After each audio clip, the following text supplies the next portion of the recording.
Okay. Well, good afternoon and welcome to the Old Cemetery Society Sunday afternoon tour or activity, as the case may be.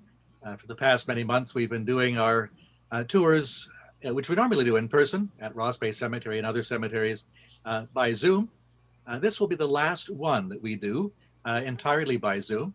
And starting next week, we will hopefully be able to do outdoor tours again as well, but we will hopefully be able to do some Zoom tours from time to time.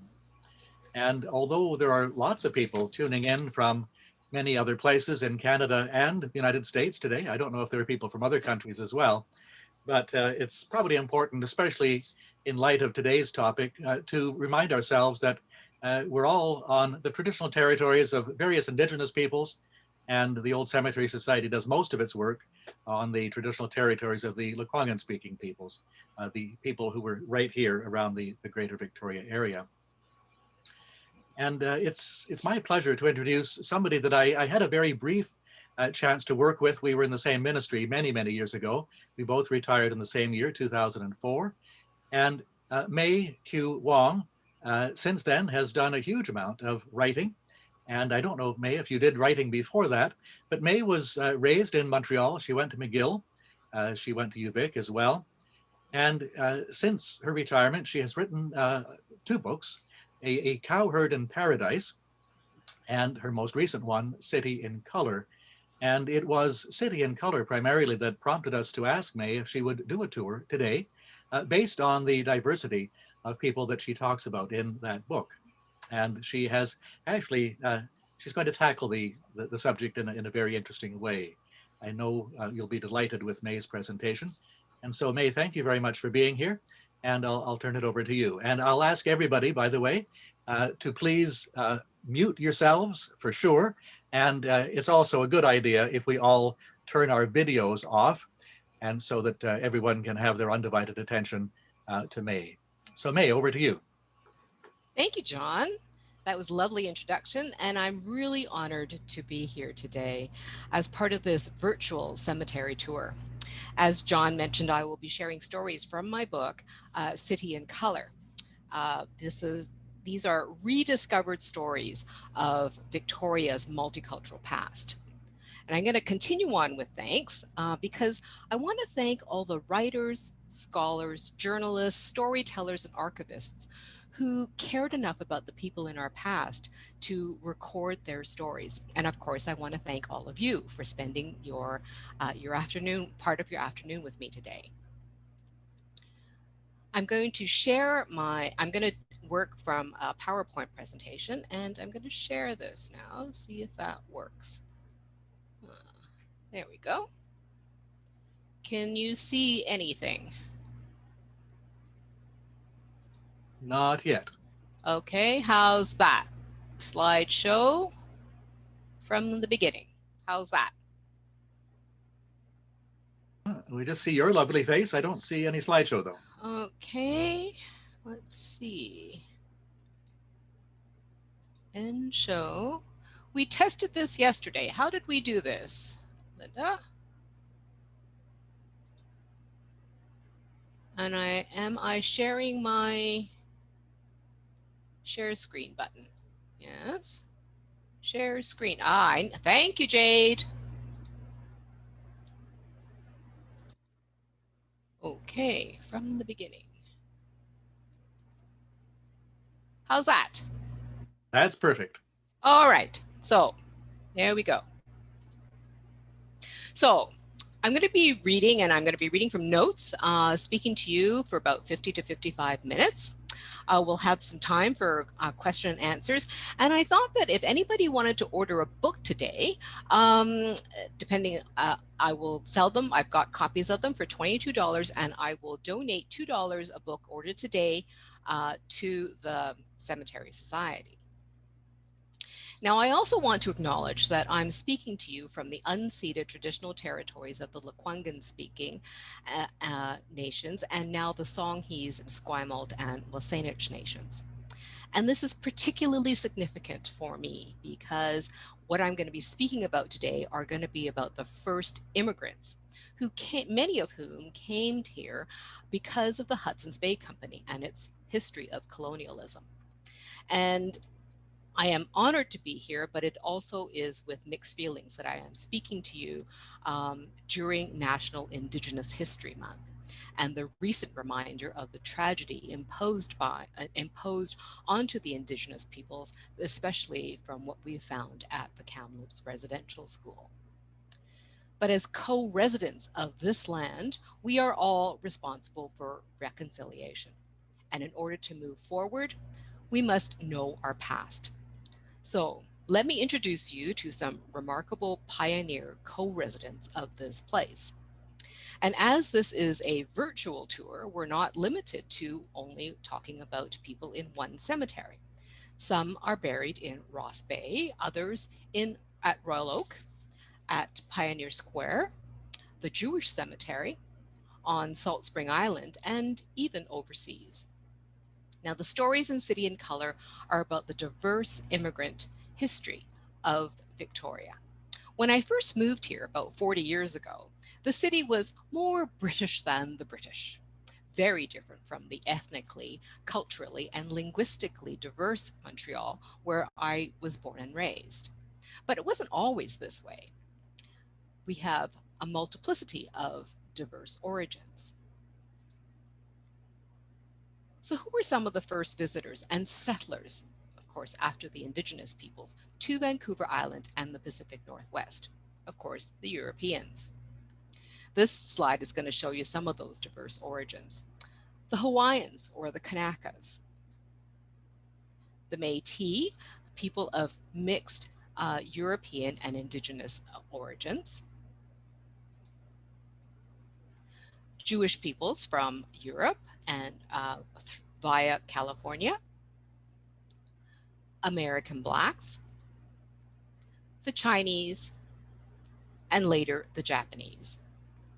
So I'm going to start with the Europeans. We're going to be covering people from all of these groups. Now, Captain James Cook might not have been the first European to see Vancouver Island. Here's an interesting quote that I found in the Hutchings Illustrated California magazine. The question of the discovery of the Straits of Juan de Fuca is one of the most curious and celebrated in cosmography, commerce, and maritime discoveries. It has been a vexed question in history, geography, biography, policy, lying, and cheating. So wrote American researcher Alexander Taylor in 1859. Now, have you heard of Oannes Apostolus Phocus Valerianos? Likely not. In his native island home of Cephalonia, Greece, and particularly among the Greek community here on Vancouver Island, he is celebrated as an ancient mariner, a navigator, a pilot, and explorer. And his accomplishment as the first Greek in 1592 to see Vancouver Island is a source of national pride. And there is a plaque and a bust in his honor in his hometown.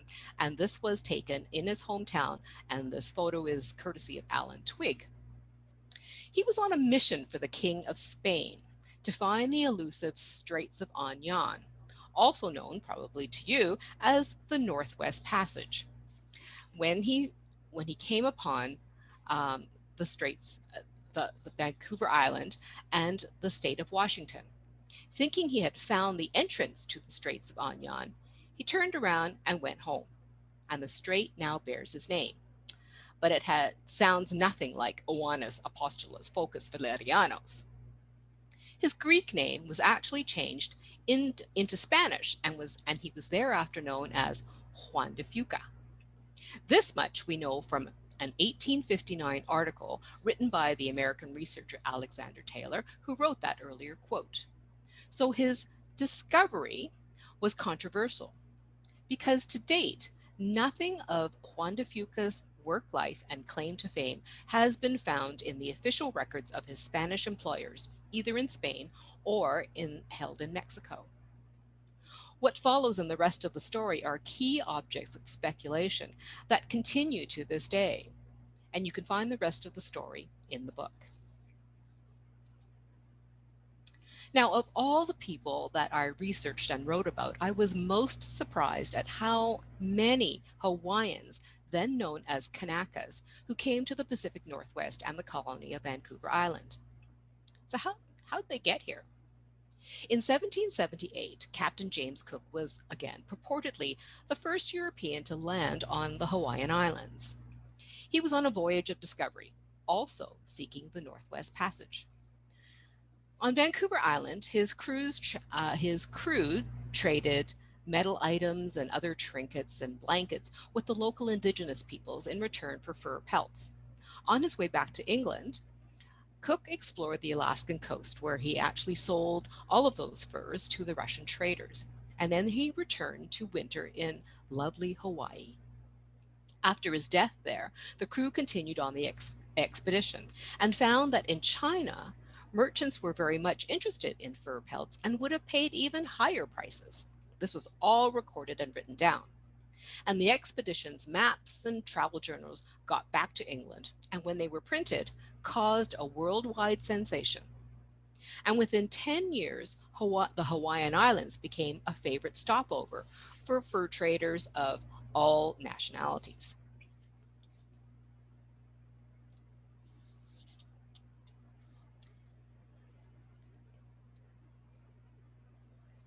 Now, the Hawaiians were noted for their honesty, hard work, and courage, and they could swim, unlike the European sailors. So they were hired for along on these events, and they were also eager for travel and adventure.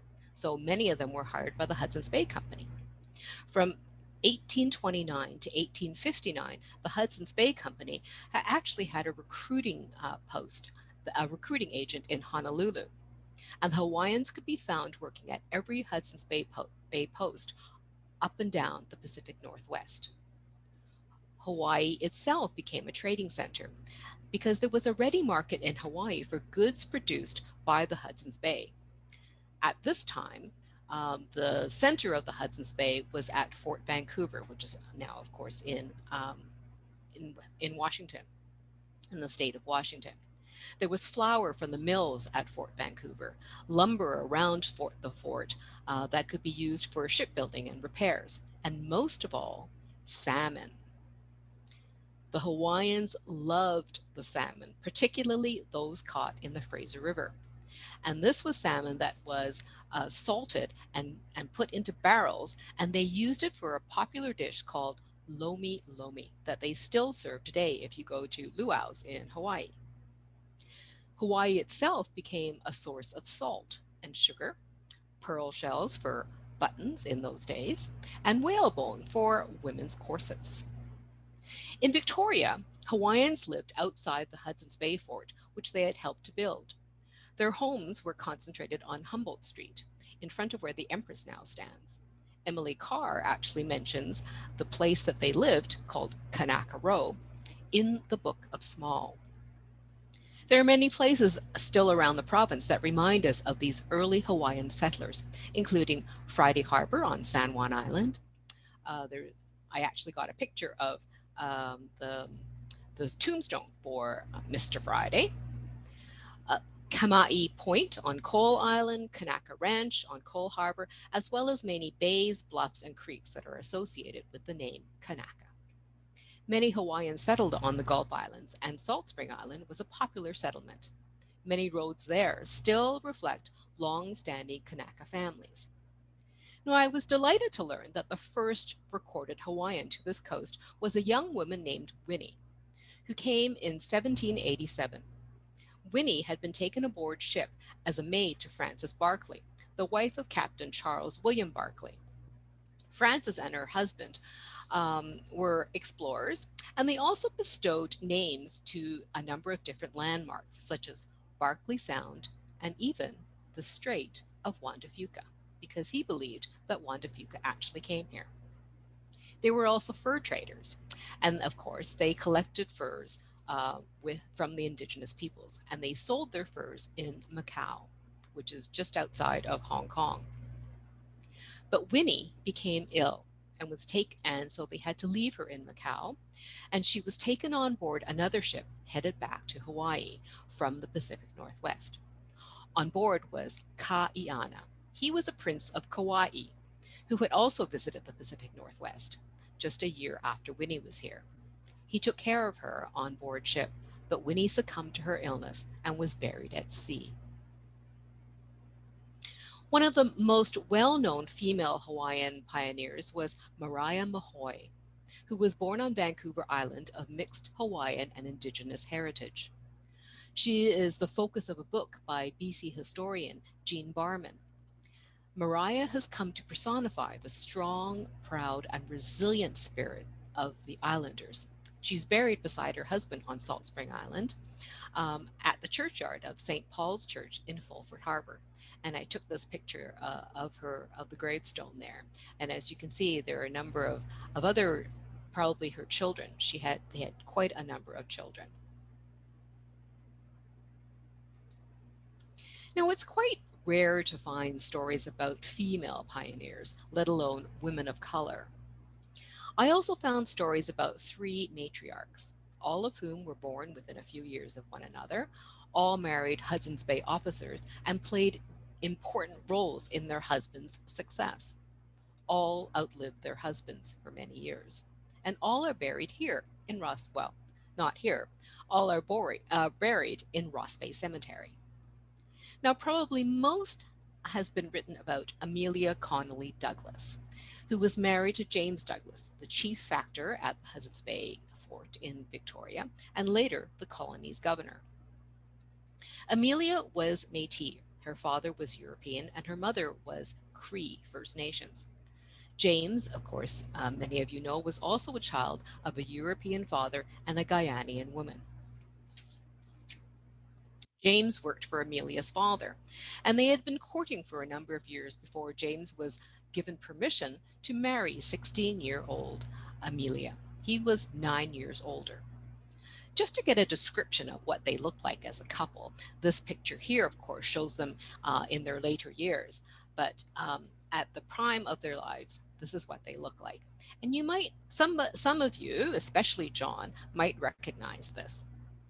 He was literally tall, dark, and handsome, standing several inches over 6 feet, with broad shoulders and an erect, muscular frame. His hair was black and wavy and covered a wide forehead. His eyebrows were bushy. His nose was wide. His mouth was large and tended to be set in a straight line. His jaw was firm. Amelia was petite, standing not much over 5 feet, and had delicate features. Her hair was black and straight and pulled back severely from her rounded face. This is taken from John Adams' book, Old Square Toes and His Lady, published in 2001. Amelia was actually a linguist, I think. She could speak Cree, that she would have learned from her mother, French and some English from her father, and Michif and Chinook languages, which are trader languages that she would have learned being around her father. She and her husband spoke French at home, and she was known as a gifted midwife and a practitioner, an expert practitioner of Indigenous medicine, and she was generous with communities less fortunate. However, she was also the target of societal prejudice against the Indigenous, which was led by the vociferous Amor de Cosmo. But Amelia was the first Métis woman to be given the title of Lady when her husband, James Douglas, was knighted by Queen Victoria in 1864. Isabella Marilia Mainville Ross was the first woman and the first Indigenous woman to purchase land in the colony of Vancouver Island in 1846.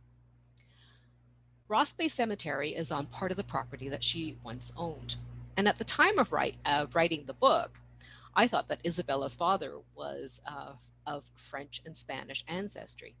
But I have learned since then that her descendants have now found him to be Indigenous. So Isabella was not Métis, which I at first thought. She was very well loved and much appreciated by her first husband, Charles Ross, who was also a Hudson's Bay official, with whom she bore 10 children. This is an excerpt from a letter that he wrote to his sister 20 years after he'd been married to his wife. I have as yet said nothing about my wife, whence you will probably infer that I am rather ashamed of her. In this, however, you would be wrong. She is indeed not exactly fitted to shine at the head of a nobleman's table, but she suits the sphere she has to move in better than any such toy. In short, she is a native of the country, and as to beauty, is quite as comely as her husband. This was compiled by W.K. Lamb, 5 Letters of Charles Ross, in the BC Historical Quarterly. Unfortunately, while supervising the building of Fort Victoria, Charles died from a bout of appendicitis and left Isabella a widow at the age of 36, with a newborn, a toddler, 3 children under 10, and 2 teenagers. She eventually remarried, but the marriage didn't last, and it wasn't very happy. And of course, you can see from this picture that she's wearing her widow's weeds, so probably mourning her loving husband for a long time. Charles was buried at Pioneer Square, and Isabella was buried at Ross Bay. And these are more recent memorial stones. The one that for Isabella Ross is a wooden one, and the one at Pioneer Square is a more recent one that was put in. Now, it wasn't until his estate was probated 2 years after his death, with the help of Governor Douglas, that Isabella received her inheritance, which allowed her to purchase property, which she and her sons farmed. One of her daughters, Flora Amelia Ross, was a gifted professional who pioneered the humane treatment of women with mental illness as the matron of the lunatic asylum in Victoria and later in New Westminster. So I always find it interesting to find out what the descendants have done as well. The third matriarch I'm going to tell you about is Josette, and she signed herself Suzette Lagacé Work. She was a woman who was the first woman to be officially commended by the Legislative Assembly. And I'm going to tell you a little bit more about her because we actually have a little bit more information about her.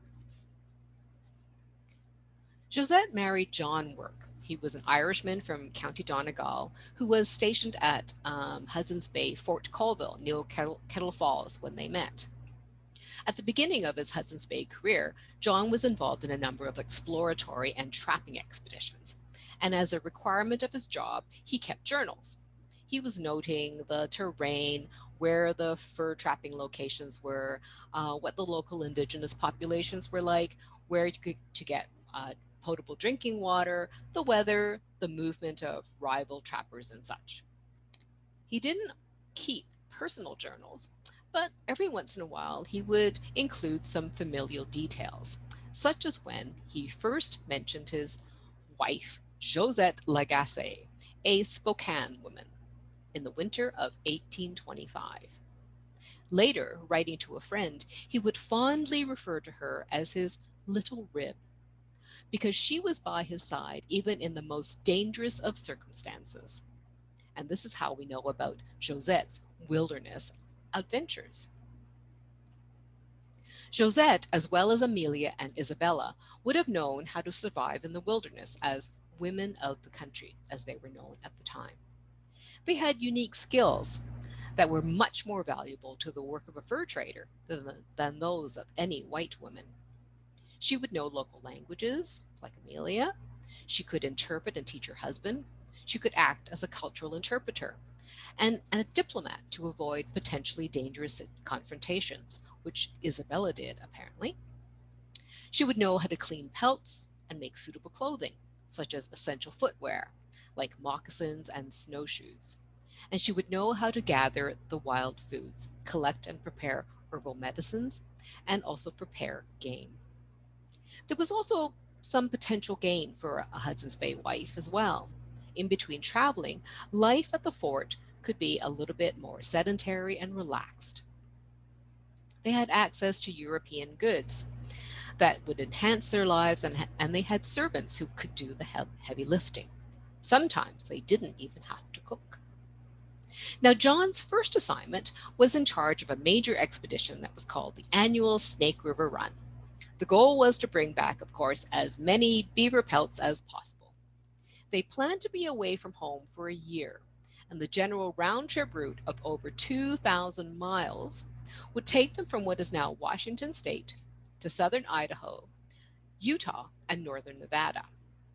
The group included 37 men, some servants, a slave, and 2 youths. They were armed to protect the party and the pelts from rival traders, antagonistic indigenous groups whose territories they crossed, and wild animals. There were also 29 women, one of whom actually gave birth to a baby boy less than a month of travel, and 45 children, including Josette and their 2 little girls aged 5 and 2. They left the fort on August 22nd, 1830, and returned home in July 1831. They traveled between 10 to 25 miles a day, setting and checking traps as they went. Now, it wasn't until October that the women availed themselves of hot springs to wash their clothes. Certainly not my idea of camping. Now, in winter, the family groups lived in buffalo hides that were impervious to rain and cold weather. By May, the provisions ran low, and stormy, raw, cold weather continued into June. The winter had been so bad that even the buffalo that they hunted were lean and tough to eat. It was hard to find clean drinking water. Amazingly, Josette survived their near starvation diet and gave birth to another daughter in June. By the time they got home, the group had lost 82 horses and 4 people, but they also gained 2 babies. After one more expedition, this time through desert going to California and back, everyone caught malaria. John recognized how hard these trips were on his wife and their family, and thereafter he left them in the relative comfort of Fort Vancouver, and Josette had a ready friend in Amelia. When John was made in charge of his own Hudson's Bay post, Josette and the family moved to Fort Simpson in the remote northwest coast. They moved there in the heart of winter. During the 13 years they spent there, 6 more children were born. So this just gives you an idea of how tough these pioneer people were. When their first son was born, up at Fort Simpson, he wrote to a friend saying, "Like most old fogies, I'm quite proud of the little fella. I had given up hopes of having a boy. The little wife and I get on very well. She is to me an affectionate partner, simple and uninstructed as she is, and takes good care of my children and myself. We enjoy as great a share of conjugal happiness as generally falls to the lot of married people." Written by Goulet and Goulet, the Métis in BC, from fur trade outposts to colony. At Fort Simpson, Josette no longer had to prepare meals and had time to take care of the children and pursue her own interests. She became an accomplished taxidermist and started doing social work among the local Tsimshian women, practicing her midwifery skills and teaching the young girls there how to cook, sew, and clean in the European fashion. And she apparently had some influence in stopping the practice of slavery by the local indigenous tribes. Now, we read about how John thought uh, Josette was affectionate, but he was also an affectionate husband because we saw him ordering gifts of necklaces and earrings for Josette. John's final posting was to Fort Victoria in 1849, and their last 2 children were born there. They had 11 children in all. They all survived, and there were 8 girls. In 1852, they bought a substantial property which John farmed and built a mansion that they named Hillside. 9 years later, John suffered a bout of malaria and died, and he's buried in Pioneer Square. There's a bench tomb marker there, which I couldn't find when I went to look for it. I think somebody might have been sitting on it. So Josette was to outlive her husband for 35 years. She continued to manage the farm and household, and she actually learned to sign her name in good and legible handwriting. Surprisingly, though, she signed her name as Suzette rather than as Josette. Their home was a site for much merriment and entertainment, and her daughters all married well. Josette was not just a generous hostess, she also volunteered her time in the community, and her specialty was as a skilled midwife. This portrait that you see of her depicts her as a very self-assured woman, looking very much like Queen Victoria, who reigned at the same time. Josette Suzette Lagacé Work died on January 30th, 1896, at, at the venerable age of 87, and was buried at Ross Bay Cemetery here. The following day, after her death, the British Columbia legislature commended her for her good deeds and recognized her as the oldest resident of British Columbia at the time.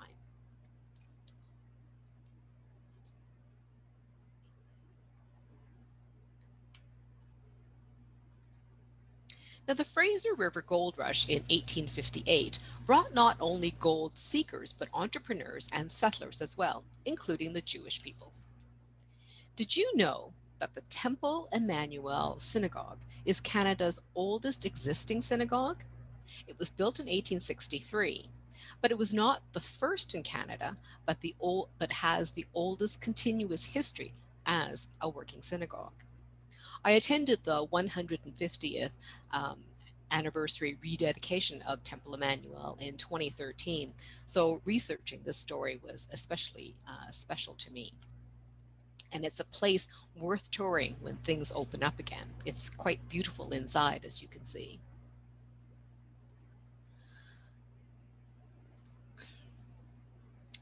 Amelia Copperman was one of those early Jewish entrepreneurs.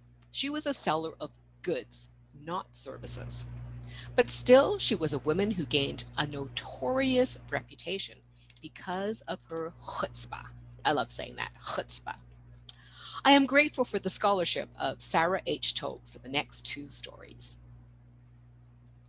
Courageous? Before she came to Victoria with her husband William in 1858, Amelia had escaped the deadly anti-Jewish pogroms in Prussia, and she had survived to the near sinking of the overcrowded, rotten SS Commodore that was to have brought them from California. When the ship limped back to San Francisco, they had lost all their personal possessions and merchandise. But that setback did not stop them from trying again. Notorious? Undoubtedly, as attested to by the number of newspaper articles which often ridiculed her many public disputes on both sides of the law. But the chronicles have given us a glimpse into this brash pioneer businesswoman. Feisty? She never backed down, not when thieves stole merchandise or when she was threatened by knife point. She had a fierce temper, and she never hesitated to fight or talk back when challenged. Now, both Amelia and her husband William were skilled entrepreneurs. Their eventual continued success came from bartering for furs with the indigenous peoples, and some who had come from the North Coast were formerly exclusive customers of the Hudson's Bay Company. Amelia showed a rare compassion for the indigenous peoples. Even when they betrayed her trust by stealing from her, she would not pursue charges. They were her customers, her tenants, and her friends, and hers was an attitude that was not necessarily shared by the general population. However, she never backed down when confronting non-Indigenous opponents. Within a couple of years, William was licensed as an Indian trader, because that's what they did, was they traded with the local Indigenous. And the business was taking in up to £1,000. and they relocated to larger premises on Johnson Street, which was in the heart of the commercial district in Victoria. The area was a target for thieves, but the couple had witnessed and survived the lawlessness of Gold Rush, California, and had learned to protect themselves and pursue justice, sometimes by chasing the thieves themselves or going through the courts. Now, as a woman of means, she wore beautiful silk dresses and adorned herself with expensive jewelry. And for a time, when William joined the congregation at the newly built Temple Emmanuel in 1863, she could have been included in the nascent Victoria Hebrew Ladies Benevolent Society. The husbands of the Hebrew ladies were successful businessmen, acquaintances, of course, of the Coppermans. But her name was never connected with this distinguished group. She probably would have been seen to be an anomaly, a businesswoman, a non-traditional woman who worked outside the home and who drew unwanted attention to herself. Added to her disgrace was that she was discarded by her husband. His motive in joining the congregation was to acquire a get, a Jewish divorce document initiated by the husband to be given to the wife. They had been married for 11 years, and despite being successful in their business, the fact that she had not produced children was an acceptable reason for divorce.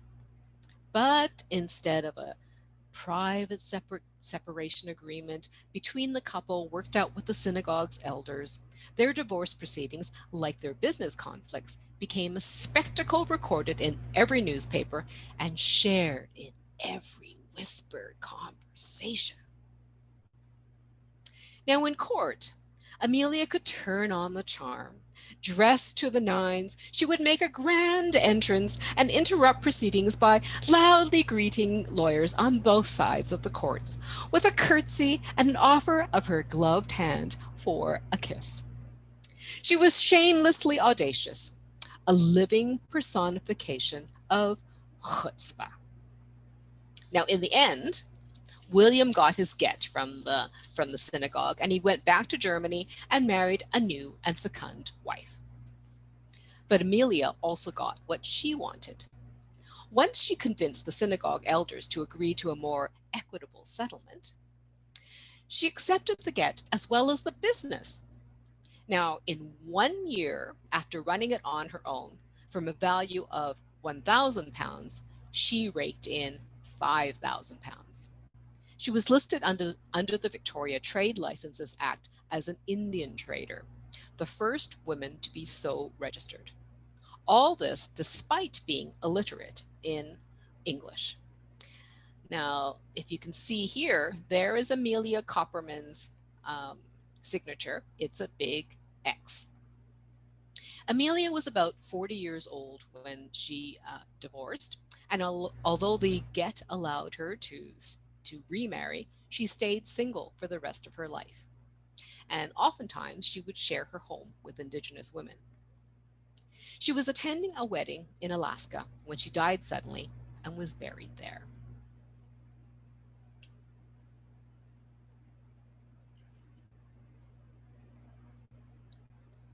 Now, at the other end of the social spectrum was a man named Samuel Davies Schultz, whose life was also chronicled in newspapers, starting from birth to death.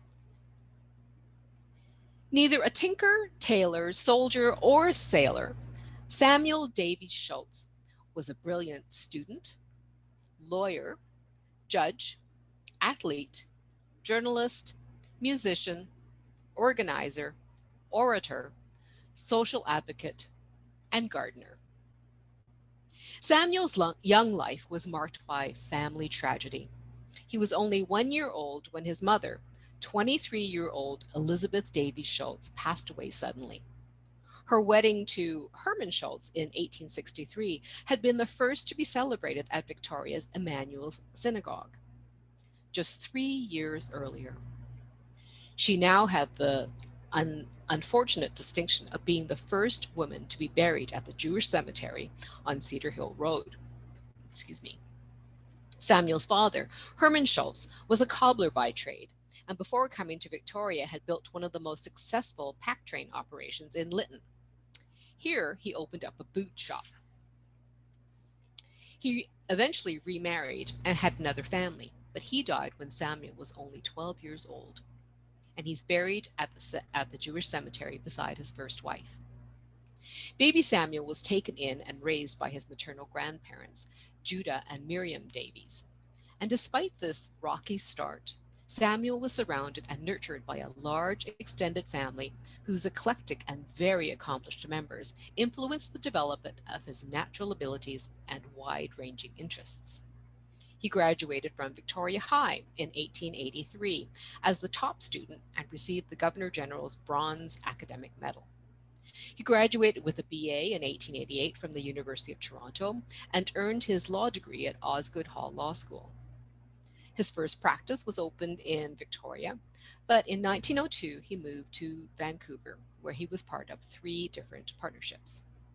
He also compiled a digest of Canadian criminal case law in 1908. In 1913, with his appointment as a judge of the County Court of Vancouver and local judge for the Supreme Court of BC, he became Canada's first Jewish judge, which is a very notable achievement in itself.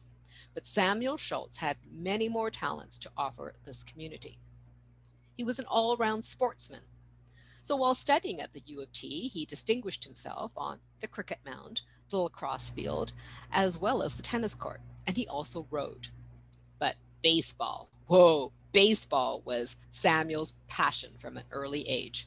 It was a game he excelled in. At the U of T, after lobbying for a varsity baseball club, he became its first president in 1887. At the first Canadian-American intervarsity baseball game against Cornell University, he pitched his team to victory at the Toronto City Championships and won every game he pitched while the team toured the United States. Samuel also pitched the first ever shutout game in British Columbia to win the championship for the Victoria Amity Nine against Vancouver at the Kamloops tournament. In those days, there were few who could curve the ball, and Sam had everything, including a fast in-shoot. Now, I don't know anything about baseball, so I had to find out what a fast in-shoot was. And that's a ball that curved in towards a right-handed batter. He became known as the Demon of the West, and he continued to be part of the game as a player, a pitcher, a manager, or an umpire for the rest of his life. But he was also a writer, and as a journalist, he wrote for 2 newspapers in Toronto when he was at the U of T, 1 in Victoria, and 3 in Vancouver. As expected, he commented on sports, but also on music and drama. He was a gifted speaker. He gave the oration at a memorial service when Queen Victoria died in 1901, but he also lectured on historic Talmudic and Jewish law. As a musician and composer, Samuel composed the inspiring Native Sons March, which he played at the inaugural Native Sons of BC banquet in 1899. The name was later changed to The Charge at Dawn and was dedicated to the Canadian soldiers killed in the Boer War in 1900. And the Victoria Naden Band performed this piece at the parade for the 150th rededication of Temple Emmanuel in 2013. He was also a community organizer, and he led the organizing committee to plan and raise funds for Victoria celebrations for Queen Victoria's Jubilee. The week of June 20th, 1897 included a wide variety of entertainment, pomp, and ceremony, including the inaugural outlining of the then unfinished Parliament buildings.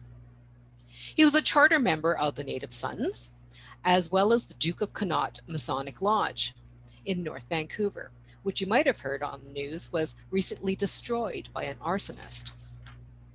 He was also an inaugural member of the International Order of Oddfellows and a number of other professional organizations.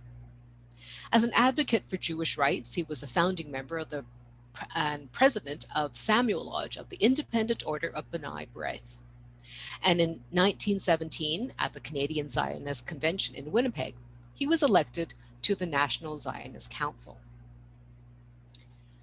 Judge Samuel Davis Schultz was playing tennis in his backyard in North Vancouver on August 25, 1917, when he collapsed suddenly and died. He was not yet 52 years old. He's buried with his parents in Victoria's Jewish cemetery.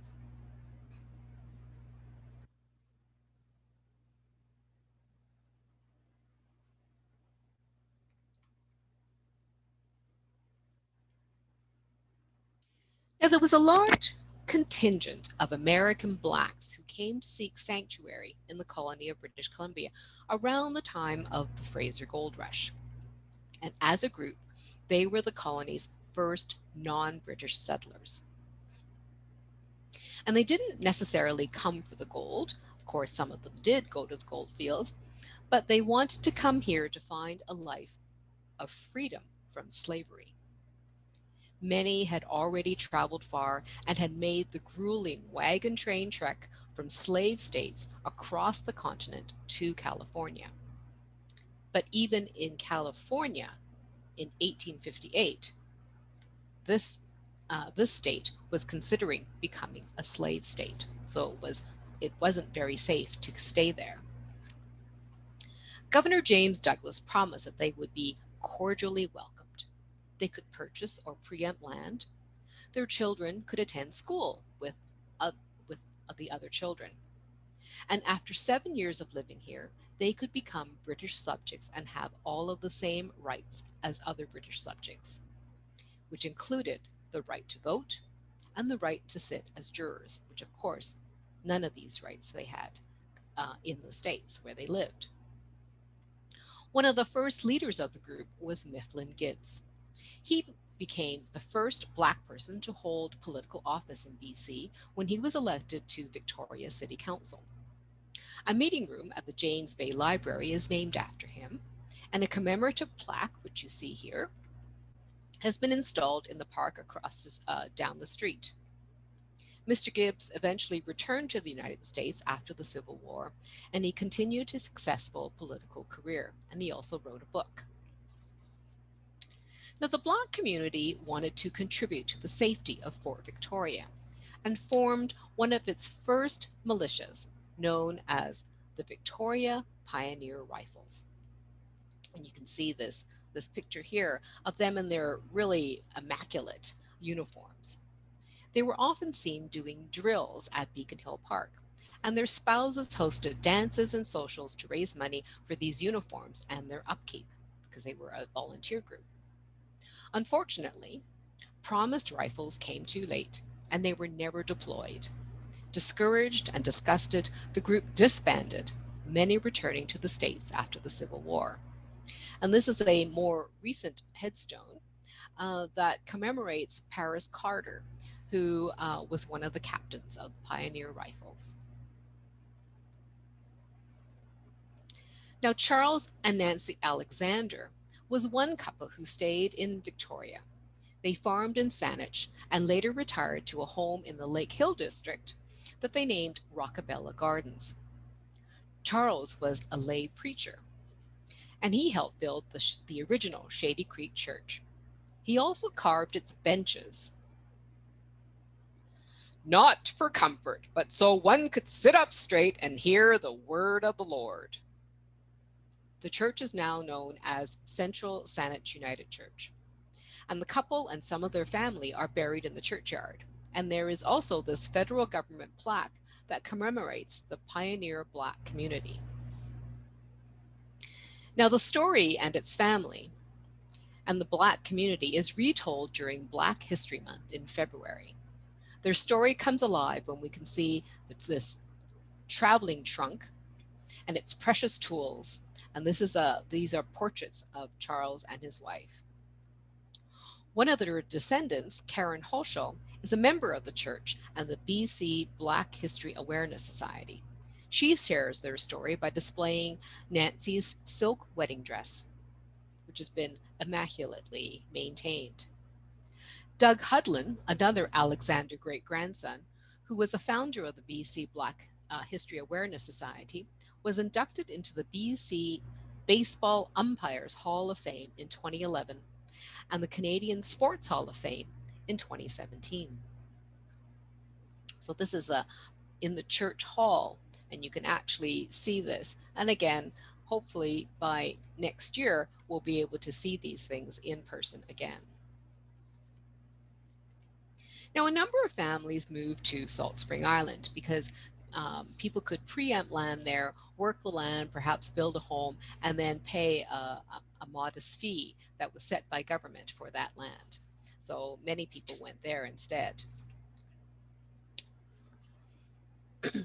The story of former slaves Hannah and Howard Estes and their daughter Sylvia, seen here, and her husband Louis Stark is a well-known one.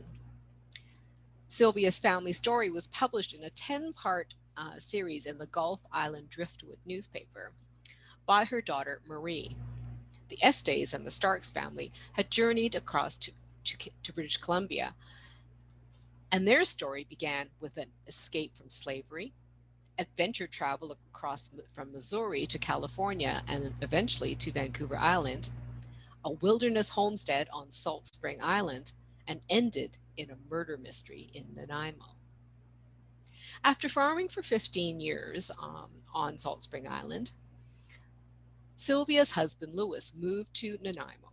Sylvia left Louis and returned to Salt Spring Island, where she lived to the ripe old age of 105. She's buried beside her father in the Ganges Provincial Cemetery, and her mother Hannah is buried in Pioneer Square. Their oldest daughter, shown here, Emily Arabella, also known as Emma Stark Clark, was the first teacher at the new one-room North Cedar School in Nanaimo. And as a plaque indicates on her former home, she was the first Black teacher on Vancouver Island.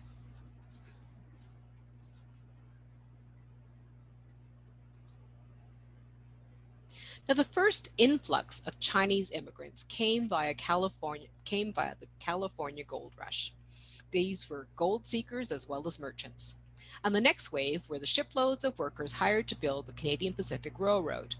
By 1885, after the completion of the CPR, which had deliberately hired thousands of Chinese workers, legislation such as the head tax and the 1923 Chinese Immigration Act were passed to stop further Chinese immigration.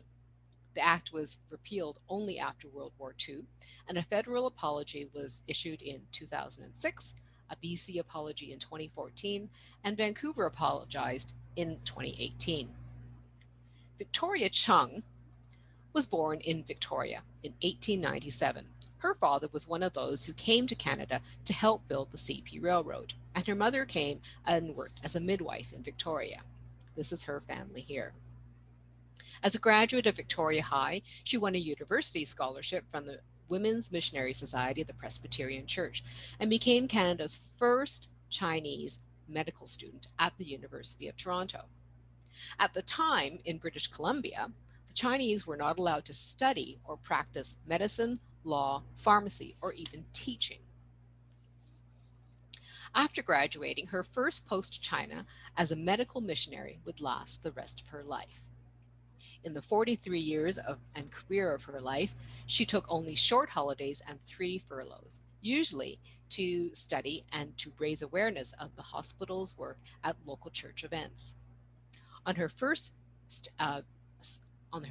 year away, she reimbursed the full funds of her scholarship that were used to help 160 other students. And on her last furlough, she came to Vancouver and worked with the Chinese community. She worked through the Japanese invasion, World War II, the Communist Revolution, and the beginning of the Cultural Revolution. She died in China and is buried there, as are her parents. But her sister and brother are actually buried in Ross Bay Cemetery. She worked at Jiangmen Hospital, and it's now become a major research and teaching facility. In 2012, she was recognized as a national hero for her life's work at that hospital. And the hospital celebrated its centennial with the unveiling of this particular bronze bust. And concurrently, in Victoria on that day, October 8th, 2012, Victoria was proclaimed Victoria Chung Day. I recently reviewed a book written by about Dr. Chung, written by Professors John Price and Ning Ping Yu for the Ormsby Review. It's entitled A Woman in Between, Searching for Dr. Victoria Chung. Now, if you lived here and frequented Chinatown in the 50 years before 1967, you'd be familiar with the Panama Cafe, owned by Chan Dun and his family. And the restaurant catered to the working man and offered affordable meals for over 30 years. Chan Dun also ran Victoria's first and only Chinese aviation schools, and his sons, as you can see here, were heroes in World War II. They were actually decorated because of the work behind enemy lines. And folks over 95 years young might recall dancing to the big band sound of the Celestial Gents, who played it between 1938 and 1941 at Terry's Drugstore and even at the Crystal Gardens. Chan Dun and his wife, Ku Shi, are buried side by side at Royal Oak Cemetery, as are some of the children.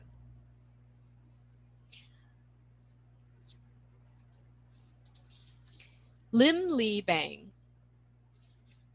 was born in Victoria in the early 1880s. His parents and both immigrated from China, and his father was a merchant in Chinatown, and their import store was called Gim Fo Yuan, and it operated for 40 years.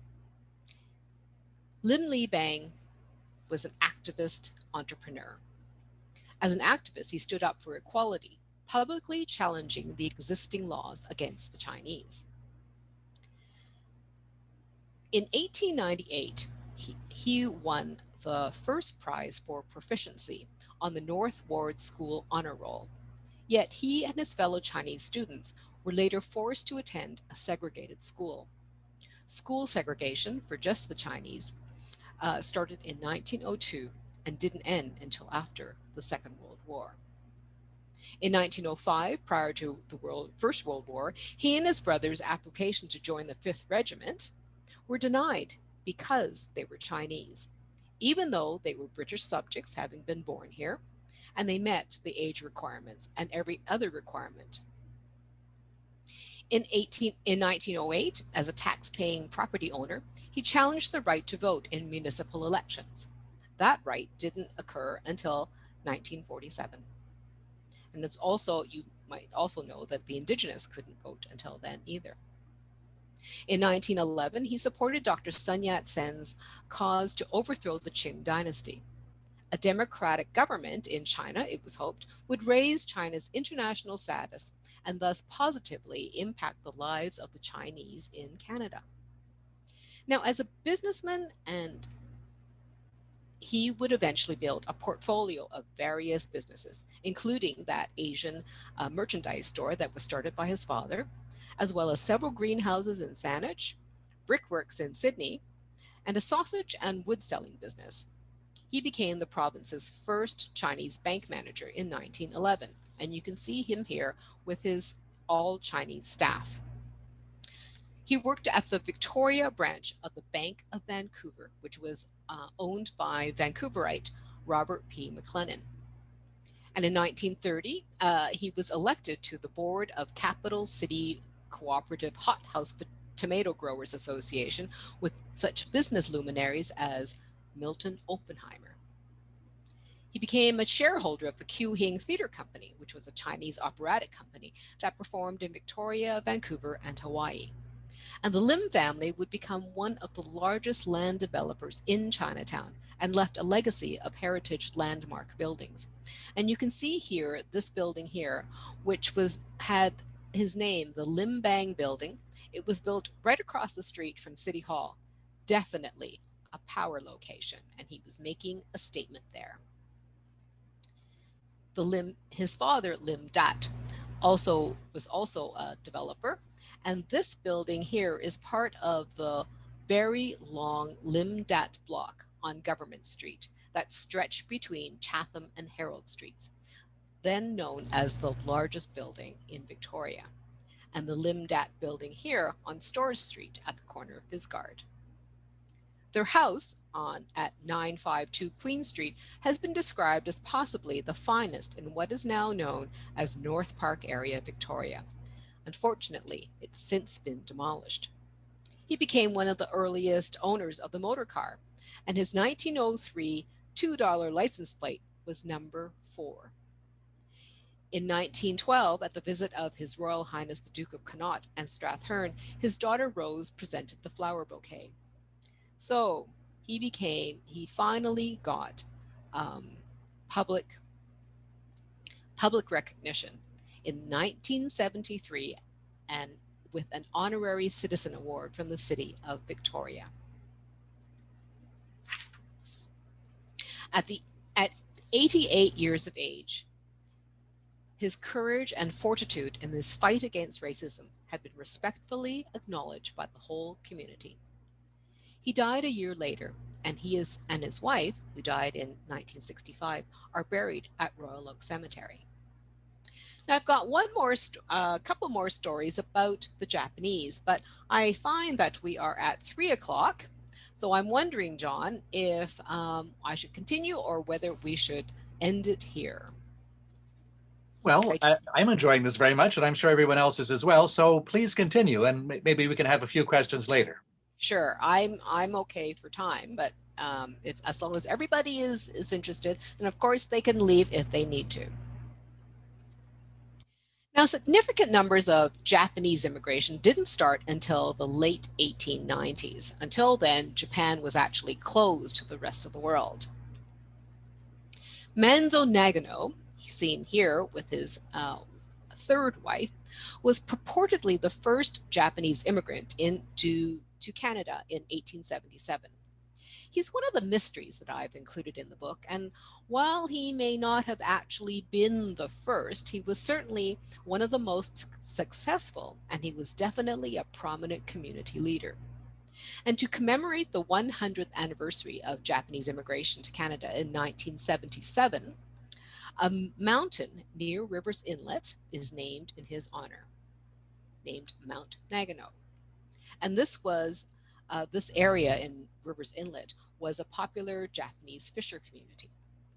This slide shows Mr. Nagano with his adult sons from his first marriage, his daughter-in-law, and his third wife. His second wife, Suya, died shortly after giving birth to his daughter, Haru. The baby actually succumbed 6 days later, and so he bought this first Japanese stone marker in Ross Bay Cemetery to commemorate them. Mr. Nagano, unfortunately, went back to Japan with his third wife, where he died and is buried. Now I'm going to tell you the story about the Esquimalt Tea House Gardeners, which was operated by the Kashida and Takata families. Isaburo Kashida. Isaburo Kashida has left an amazing legacy of gardens for this area and is the main man and person responsible for developing all these Japanese gardens on the West Coast, and is of course now has influenced other Japanese-style gardens throughout North America. So said Paul Allison, who is the supervisor of Gardens and Grounds at Royal Roads University, in a TV series called Recreating Eden, produced by Merit Entertainment. It's actually episode 52, if you ever find it. His son, Yoshitaro, had a great idea. He had heard about the continuing success of the tea house at the Golden Gate Park in San Francisco, which had originally been built for the California Midwinter International Exposition in 1894. And it was now 1906, and Joe thought, why not in Victoria? He also had an ace up his sleeve because his father, Isaburo Kashida, was a professional Japanese garden designer who worked for the Yokohama Nursery Company. All Joe had to do was bring his father from Japan to Victoria, which he did. Joe invited some businessmen, including his friend Hayato, also known as Harry Takata, to join the venture.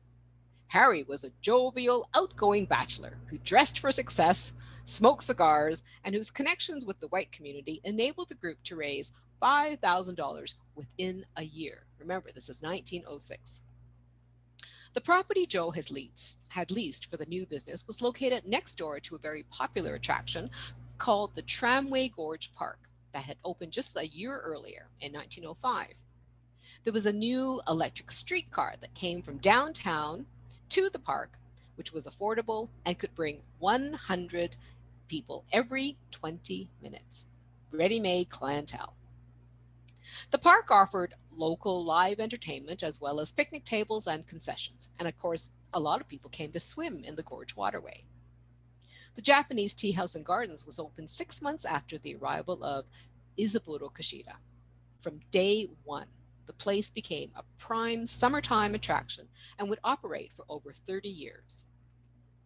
The key attraction was the Japanese Gardens, with its exotic Japanese trees, shrubs, and flowers in a tranquil setting. There were ponds filled with colorful goldfish, crossed by dainty-looking bridges, and interconnected by paths that could be lit up at night. Very magical in those days. Eventually, a maze, a small zoo, a miniature garden, and a ball game with coveted prizes for teens was also added. But the authentic Japanese tea house was the main attraction. It was built of bamboo and topped with sliding paper shutters. Inside, clients sat around bamboo tables set with linen tablecloths and had their meals on fine china served by waiters dressed impeccably in white. The ambiance was set with tinkling wind chimes and the swaying of painted Japanese lanterns. Very posh. The menu, however, catered strictly to English appetites, with such options as tea, milk, or coffee, tea biscuits, poached eggs on toast, egg or ham sandwiches, and of course, ice cream. Not a single sushi roll in sight. Now, one key person who was impressed with the immediate success of the garden was Frank S. Bernard, whose company owned the Tramway Gorge Park.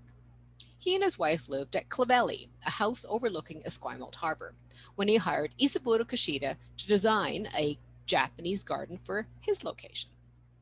When it was completed, Frank held a garden party, where two of his guests, Jenny Bouchard of Bouchard Gardens and James Dunsmuir of Hatley Park, decided that they too must have a Japanese garden. Sadly, both the house and gardens at Clavelli no longer exist. But of course, we still have Bouchard Gardens and Hatley Park. Now, this picture is of current day Japanese gardens. This picture is of the original Japanese gardens, which is now called the First Japanese Gardens on the upper level. And apparently, not much has changed from this view. Isaburo Kashida was in Victoria for only 5 years or so before he went back to Japan, but has left a lasting legacy of beauty and harmony. Now, his son Joe returned to Japan as well in the 1920s and sold his interest to Harry's brother Kensuke Takata. Harry continued to operate the tea house, and Kensuke was the gardener. He managed the actual gardens and developed miniature gardens filled with bonsai, his living masterpieces. Harry and Kensuke and the family shared a house located at the woods in the south end of the gardens. Bedrooms were added at Kensuke's end of the house as his family grew. He eventually had 6 children. The residents also built a Japanese oforu, or a bath that could be heated from underneath, because that was one of the great things about Japanese baths. The Japanese garden and tea house might have provided an idyllic setting for people of all nationalities to intermingle, enjoy nature, and have fun. But the social atmosphere for Asians, including the Japanese, during the three decades that the gardens existed, was not quite as accepting or friendly. The gardens and tea house thrived until August 13th, 1925, when a fire destroyed Tramway Gorge's Park's bandstand, concessions, and trees. A year later, what was left of the Tramway Park was run entirely by the Takata family. But neither the park nor the crowds ever fully recovered from the damage, and the depression of the early 1930s dampened the once happy atmosphere of the park. Then came World War II. Kensky could see that they could not be able to hold on to the property, and he started digging up and selling or giving away some of the prime plants. The Takata family was rounded up with the other Japanese families and spent 5 months on the Peony Fairgrounds in Vancouver. They were housed in the filthy stalls that had contained livestock. The family was then split, with his wife Mizuyo, their 2 daughters, and their youngest son sent to Sandon, while his 3 older sons were sent to Slocan, 2 small, isolated towns in the province's interior. Each family, and the Takatas as well, was limited to taking only 150 pounds of their most prized possessions with them. 2 months after the family left, everything was vandalized. Even the shrubs were torn from the ground. And the house was later torn down, and anything not stolen was sold at auction for a pitifully small sum and sent to the family. After the war, the Japanese, even those born in Canada, were not allowed to return to their home communities on the coast of British Columbia. They were given 2 choices: either move to Eastern Canada or to be deported to Japan. And of course, many of them had been born here, and they had never known what it was like to live in Japan. Harry returned to Japan while Kensky's family rebuilt their lives in Toronto. Happily, some of the seedlings and bonsai that Kensky had sent to friends for safekeeping were actually returned to him. Kensky Takata, a master of bonsai, returned to his hometown in Japan for a visit in 1979, where he died at the venerable age of 95. Kensky's son, Toyoaki, became a Japanese community historian and activist in Toronto, and he has been credited with the idea of that 1977 centennial celebration of Japanese immigration to Canada. After lobbying for many years, apology statements were offered by the federal government in 1988, the provincial government on the 70th anniversary in 2012, and the city of Vancouver in 2013. But the Japanese community is continuing to seek redress for their internment and the confiscation of their property. And I'm happy to read that the municipality of Esquimalt is rebuilding a Japanese-style tea house where the Takata Memorial Gardens are located. And this is a memorial at those gardens, and this is a picture of from one of the bridges there. Now, to end, I'm going to use a quote that was in the book's introduction, but I'll close my presentation with it. A walk through the streets of Victoria showed the little capital to be a small, polyglot copy of the world.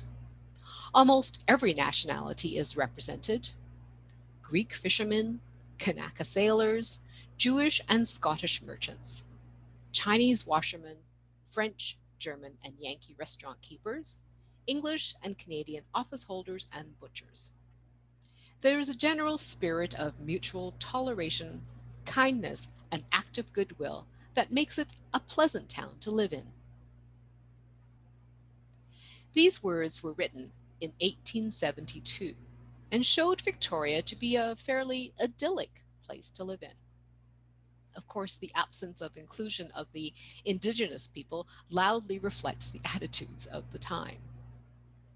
We know that our communities, like the rest of the world, has had its ups and downs in terms of acceptance of diversity. But we are all participants in witnessing and making history, and we can each make a difference. And I hope that this book can make a difference.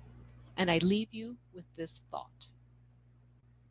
Long may we strive as a community to be a beacon of civility, an oasis of goodwill, with a diverse population living in peaceable and willing acceptance of one another. Thank you.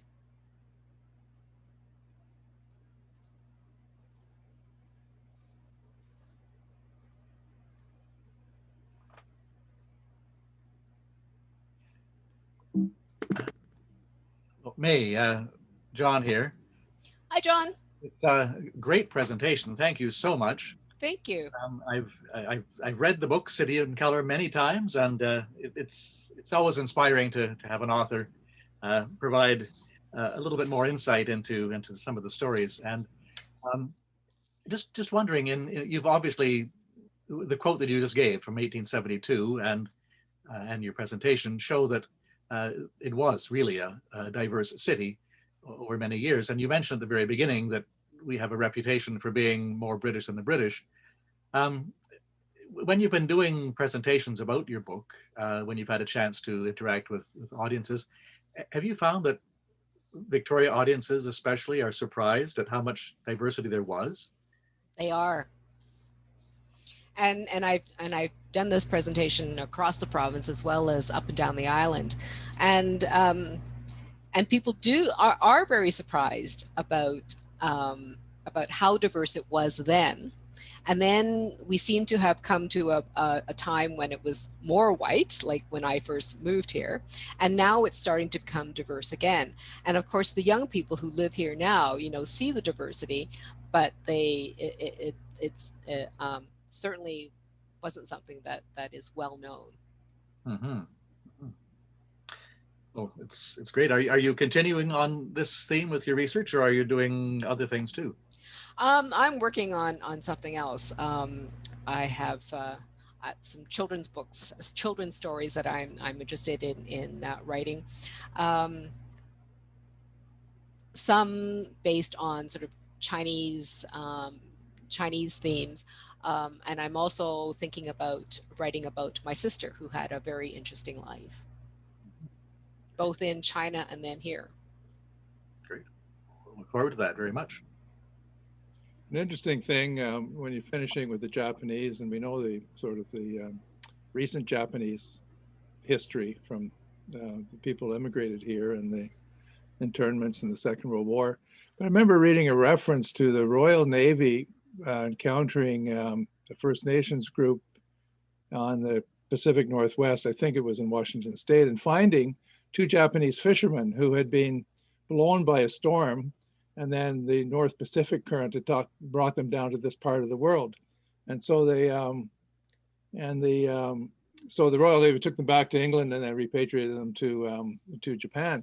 But there's no way of knowing how early the original Japanese fishermen blown astray might have been in this part of the world. It's it's almost prehistory for us in terms of European and written history, but I thought that was a fascinating There is a element. And I story. wonder if there's any Japanese blood mixed in with some First Nations here.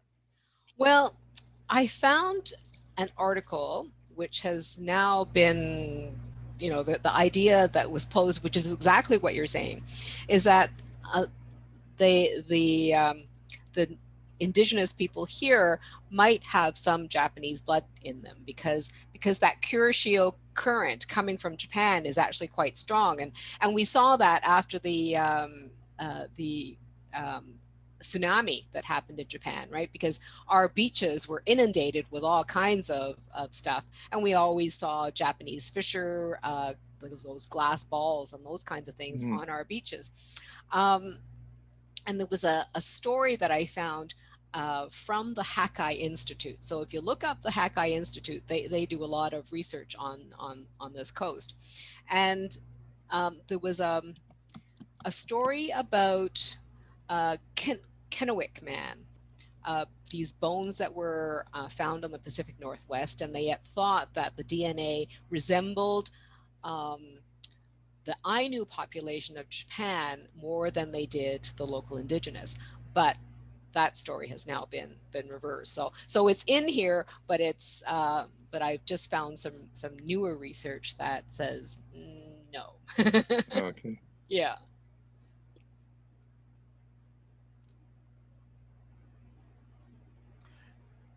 Well, I think, May, you had a large audience today, one of the biggest we've had in the last while. So obviously a very popular topic and very well presented. And hopefully this will be on our YouTube channel, if you'll permit us to do that. And it will have an audience that will continue into the future as well. So unless there are any more questions, I think we should probably close it off here with a very warm thank you to you. When I called to ask if you would do this, you immediately said yes.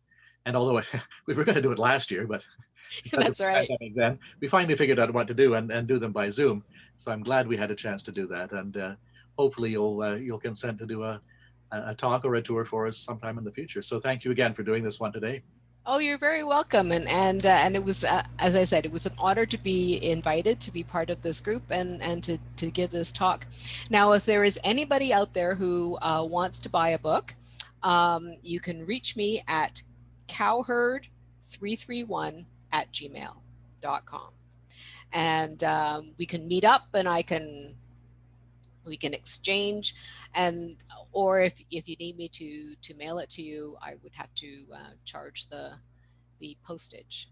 But as I say, any book that is ordered today, I will donate $2 to the society. Thank you very much again.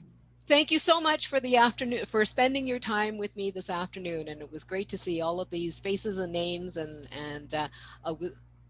we've had people from all over the place today, so it was great. And a final thank you to Liz for having acted as the host and the person who puts all of this together for us from her home as well. So we'll hope to see you, as many of you as possible, at least the ones who live in Victoria, on a future tour at the cemetery. And in the meantime, we're glad you had a chance to join us today with May. Bye-bye.